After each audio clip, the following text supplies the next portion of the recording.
ఎన్నికల నిర్వహణకు ఏర్పాట్లు పూర్తయ్యాయి. ప్రశాంతంగా పోలింగ్ జరిపేందుకు రంగం సిద్ధం చేస్తామని కలెక్టర్ వెంకటేష్ ప్రసన్న తెలిపారు.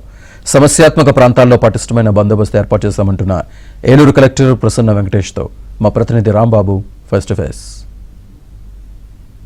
ఏలూరు జిల్లాలో ఎన్నికలకు సంబంధించి ఏర్పాట్లు అయితే పూర్తి స్థాయిలో జరుగుతున్నాయి. ప్రధానంగా మా ఏలూరు డిగ్రీ కాలేజీలోని పోలింగ్ సామాగ్రి డిస్ట్రిబ్యూషన్ సెంటర్ ఏర్పాటు చేశారు. ఈ సెంటర్ని పరిశీలించడానికి జిల్లా కలెక్టర్ ప్రసన్న వెంకటేష్ వచ్చారు. చూస్తున్నాం ఆయన మనతో ఉన్నారు. సార్, ఈ జిల్లాలో ఏలూరు జిల్లాలో మొత్తం ఎన్ని పోలింగ్ కేంద్రాలు ఏర్పాటు చేస్తారు, మధ్య పోలింగ్ స్టాఫ్ పర్సనల్ ఎంతమంది ఉన్నారు, sensitive villages hyper sensitive villages సంబంధించి అక్కడ ఎటువంటి భద్రత ఏర్పాట్లు చేస్తాము? సో ఏలూరులో 1545 పోలింగ్ స్టేషన్స్ ఉన్నాయి.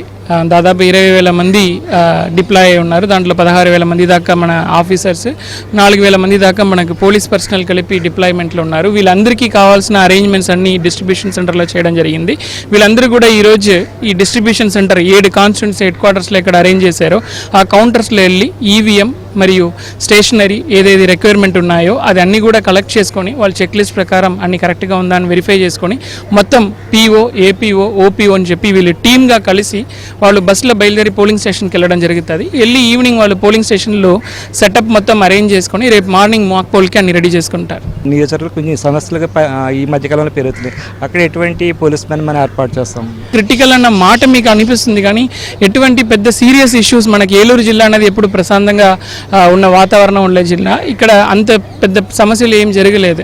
చిన్న చిన్న ఇన్సిడెంట్స్ మరియు ఎక్కడైనా ఎక్కువ ఓటింగ్ జరగడము పర్సంటేజ్ దీన్ని బట్టి 415 లొకేషన్స్ని క్రిటికల్ కింద గుర్తించడం జరిగింది. ఇక్కడ అన్నీ కూడా మన live webcasting, central police force, micro observer, government of India employee, videographer వీళ్ళందరినీ కూడా అక్కడ ప్రమేయం చేయడం జరిగింది. దీని ద్వారా న్యూట్రల్గా ఫ్రీ అండ్ ఫెయిర్ మేనర్లో అక్కడ ఎలక్షన్స్ జరుగుతాయి.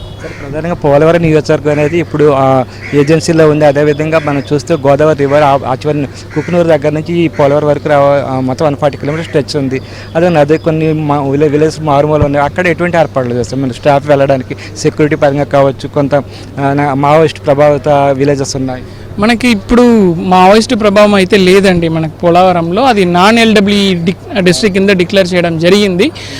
పోలవరం కాన్స్టిట్యున్సీలో సెక్టర్స్ పెంచి సెక్టర్ ఆఫీసర్స్కి ఎక్స్ట్రా ఈవీఎంస్ ఇచ్చి ఎక్కడైనా టెక్నికల్ ప్రాబ్లం వచ్చినా వెంటనే వాళ్ళు వెళ్ళి రీచ్ అవ్వడానికి స్ట్రాటజిక్ లొకేషన్స్లో పెట్టుకోవడం జరిగింది. సిగ్నల్ లేదన్న 13 పోలింగ్ స్టేషన్స్లో కూడా VHF సెట్స్ మరియు వీడియోగ్రఫీ, మైక్రో అబ్జర్వర్ అరేంజ్మెంట్స్ కూడా చేసుకున్నాము. ఒక పోలింగ్ స్టేషన్కి అయితే బోట్ ద్వారా వెళ్ళాలి, అక్కడ బోట్ అరేంజ్మెంట్స్ కూడా చేసుకోవడం జరిగిందండి. పోలింగ్కి సంబంధించి ఇవాళ రేపు జరగబోతుంది. అదేవిధంగా అభ్యర్థులు అయితే ప్రలోభాల గురించి ఏ పార్టీ అయినా సరే అభ్యర్థులు ప్రలోభాల గురి చేసే అవకాశాలు నిన్న రాత్రి నుంచి స్టార్ట్ అయ్యింది. ఇవాళ కూడా కొనసాగే అవకాశం, దాన్ని ఏ విధంగా ప్రివెంట్ చేసే అవకాశం ఉంది? పోలీస్ సెక్యూరిటీ డిప్లాయ్మెంట్ సంబంధించి మనకు QRTస్ని ఉంటారండి, క్విక్ రెస్పాన్స్ టీమ్ అని చెప్పి. అది మన central police force, state police force 2 టీంలు కూడా మన సెపరేట్గా ఒక 48-30 క్విక్ రెస్పాన్స్ టీమ్స్ పెట్టుకున్నాము. ఈ క్విక్ రెస్పాన్స్ టీమ్స్ అన్నది పోలింగ్ స్టేషన్స్కి స్ట్రాటజిక్ లొకేషన్లో పెట్టి ఉంటాము. ఎక్కడైనా ఏదైనా చిన్న ఇన్సిడెంట్ జరిగితే కూడా ఇంటిమేషన్ ఇమీడియట్గా వచ్చేస్తుంది. మేము కూడా కంట్రోల్ రూమ్ నుంచి లైవ్ టెలికాస్ట్ మానిటర్ చేస్తుంటాము. ఇన్ఫర్మేషన్ వచ్చిన వెంటనే ఈ క్విక్ రెస్పాన్స్ టీమ్ అన్నది ఆ స్పాట్కి వెళ్ళిపోయి అక్కడ ఏదైనా డిస్టర్బెన్స్ ఉంటే వెంటనే దాన్ని రెక్టిఫై చేసి పీస్ఫుల్ అట్మాస్ఫియర్ తీసుకురావడానికి ఆల్రెడీ సెక్యూరిటీ బందోబస్తు అరేంజ్మెంట్స్ చేయడం జరిగింది.